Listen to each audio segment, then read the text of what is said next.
Argumentation typique. J'ai une question pour toi. Est-ce que ton Dieu est éternel? Ma réponse. Oui, il est.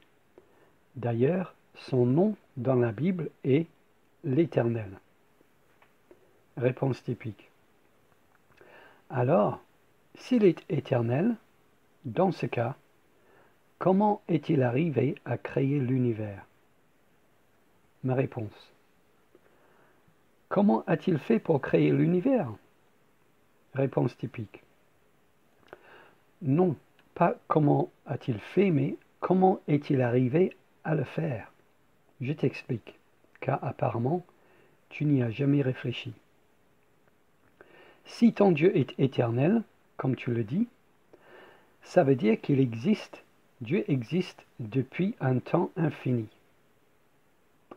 Sauf que tu dis aussi qu'il a créé l'univers à un temps t. Mais les deux sont incompatibles, car pour arriver à ce temps t, il a dû parcourir un temps infini. Tu comprends? Pour arriver à ce temps t où il a créé l'univers, puisqu'il est éternel et qu'il existe depuis un temps infini, il a dû parcourir un temps infini. Mais ça veut dire qu'il n'arriverait jamais à ce temps t, car on n'arrive jamais au bout de l'infini. Mais selon toi, ce Dieu a bien créé l'univers. Donc, ça veut dire qu'il n'est pas éternel. Il n'existe pas depuis un temps infini.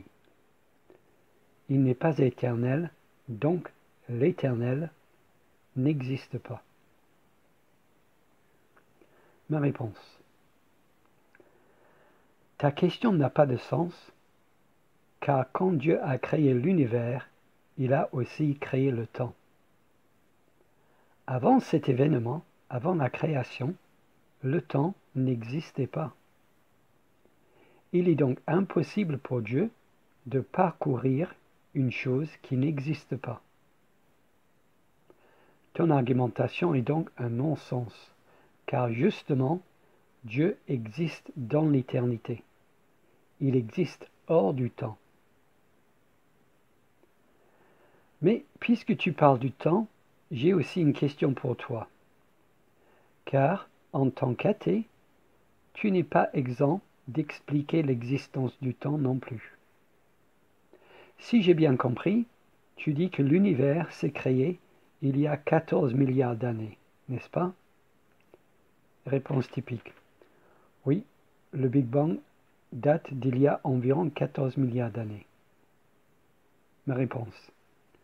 Dans ce cas, peux-tu m'expliquer ce que c'est le temps? Réponse typique. Expliquer ce que c'est le temps? Ma réponse. Oui, je te demande de m'expliquer ce que c'est le temps. Qu'est-ce que c'est le temps? C'est quoi le temps dans un univers athée?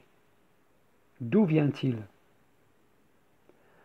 La position de la Bible est que Dieu est la réalité absolue, dont l'homme est une image. La position de la Bible est que Dieu est la réalité absolue, dont l'homme est une image, et donc on peut dire aussi que l'éternité est la réalité absolue, dont le temps est une image. Mais c'est quoi le temps dans un univers sans Dieu? Par exemple, tu dis que l'univers s'est créé il y a 14 milliards d'années. En disant ça, tu présupposes l'existence du temps. 14 milliards d'années, c'est une durée de temps. Donc, puisque tu fais appel au temps pour argumenter que Dieu n'a pas créé l'univers, je te demande, en toute logique, de rendre compte du temps dans un univers sans Dieu. Réponse typique. Tu sais que c'est une question qui a préoccupé les philosophes depuis l'Antiquité. Je ne prétends pas pouvoir expliquer ce que c'est le temps. D'ailleurs, je ne vois même pas la nécessité. Même toi, tu n'y arrives pas. Ma réponse. Expliquer le temps dans le détail, pas vraiment. Je n'y arrive pas. Mais je peux justifier l'existence du temps. Je peux justifier l'existence du temps, et c'est ce que je te demande. Ce qui veut dire est que la Bible parle de l'éternité et du temps. Des chrétiens ont réfléchi sur ce sujet, et je pense qu'on peut dire que, puisque Dieu est éternel, cela signifie que toutes ses pensées sont présentes en même temps dans son esprit. Puisque Dieu est éternel, toutes ses pensées sont présentes en même temps dans son esprit. Puisque Dieu est aussi omniscient, il y a un nombre infini de pensées dans l'esprit de Dieu, et ces pensées sont toutes présentes continuellement, car justement Dieu est éternel. Voilà une idée de ce que c'est de vivre hors du temps, de vivre dans l'éternité. C'est d'avoir toutes ces pensées présentes dans son esprit continuellement. C'est de vivre donc dans un présent continu. C'est pour cette raison que la Bible nous dit que le nom de Dieu est « Je suis ». Le nom de Dieu dans la Bible est « Je suis », car Dieu vit dans un présent éternel. Par contre, nous, ces créatures, nous sommes temporels et limités. Nous avons donc une succession de pensées. Nos pensées viennent et passent. Nous apprenons des choses et nous oublions des choses. Nous vivons dans le temps et cette suite d'idées dans notre esprit est une représentation du temps qui passe. Je peux donc rendre compte de l'existence du temps et de l'éternité. Je peux expliquer l'existence de chacun et rendre compte de leur différence. C'est la différence entre nous. Mais ça me semble légitime, puisque tu avances une idée dans ton argumentation, de te demander de la justifier selon ta philosophie de vie. Par exemple, crois-tu que le temps est composé d'atomes? Réponse typique, bien sûr que non. Ma réponse. Non, mais je pose la question parce que si j'ai bien compris ta position, l'univers est tout ce qui existe. Et l'univers est composé d'atomes.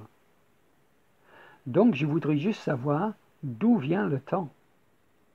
D'où vient cet élément immatériel qui régit tout l'univers dans un univers où tout est composé d'atomes? Réponse typique.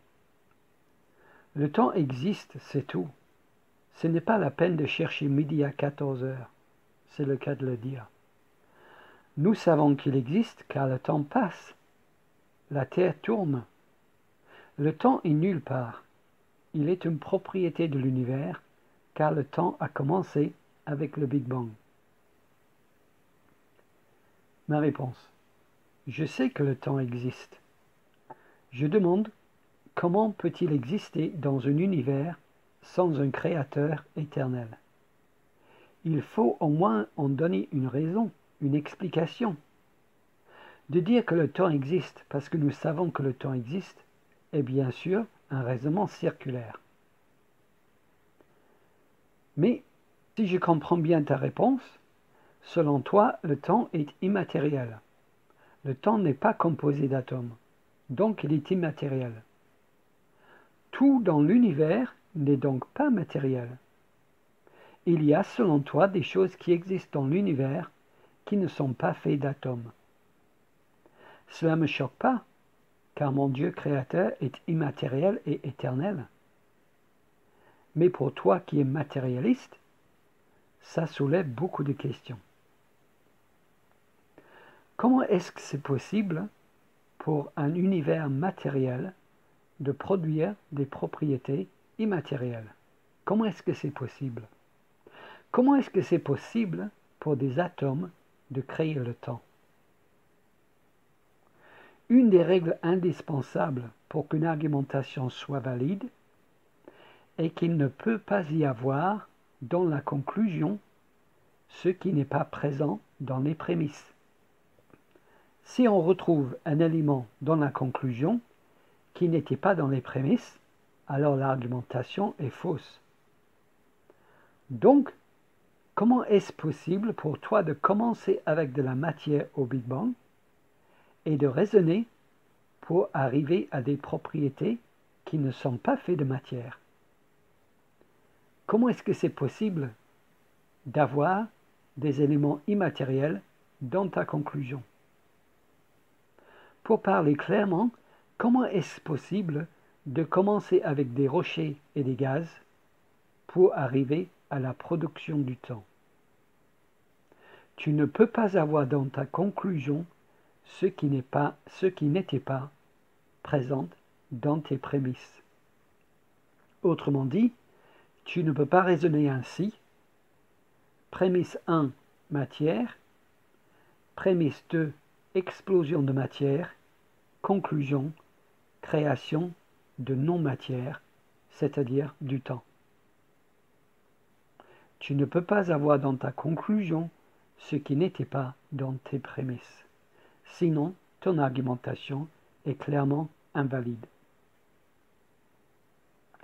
Et pour finir, si, comme tu dis, le Big Bang a créé le temps, comment est-ce possible pour la matière d'exister avant le temps? Comment est-ce possible pour la matière d'exister avant le temps pour pouvoir créer le temps? Voilà des questions auxquelles tu dois au moins essayer de donner un début de réponse. Puisque tu fais appel au temps pour argumenter que Dieu n'a pas créé l'univers, tu parles de 14 milliards d'années, puisque tu fais appel au temps pour argumenter que Dieu n'a pas créé l'univers, ça me paraît un minimum que tu essaies de justifier l'existence de ce temps dans ton univers sans un Dieu créateur éternel.